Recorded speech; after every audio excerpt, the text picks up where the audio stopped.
Good afternoon. I'm Congresswoman Ann Wagner from Missouri's 2nd Congressional District.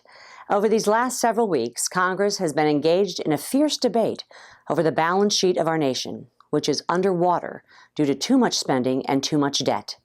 While getting Washington's spending under control remains a top priority, Congress must also keep in mind that the household balance sheet for millions of American families is in a perilous state as well. Our struggling economy has caused incomes to stagnate, and a study after study shows that Americans need to be saving more for retirement.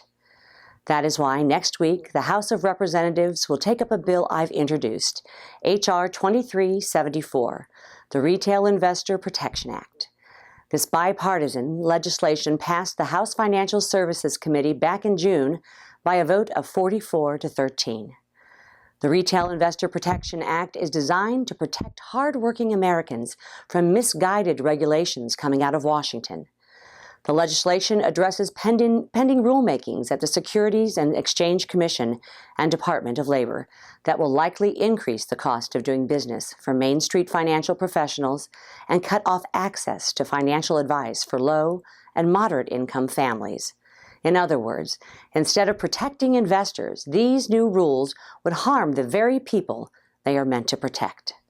Sadly, regulatory projects such as these are the rule, not the exception in Washington following the financial crisis. Instead of addressing the underlying cause of the 2008 crisis, regulators have embarked on discretionary projects such as these to the detriment of low and moderate income investors. The Retail Investor Protection Act is a practical solution to an important issue. First, the bill would prohibit the Department of Labor from issuing any new rules unless the SEC acts first. Second, the legislation would require the SEC to perform some common sense due diligence to determine whether new rules are even necessary and to consider whether such rules could actually end up doing more harm than good.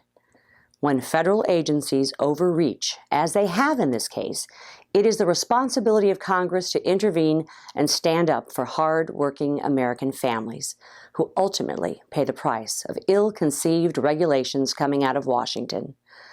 I look forward to working with my colleagues on both sides of the aisle to pass this legislation in the House next week and get it to the President's desk for a signature as soon as possible. I thank you for tuning in and have a great week.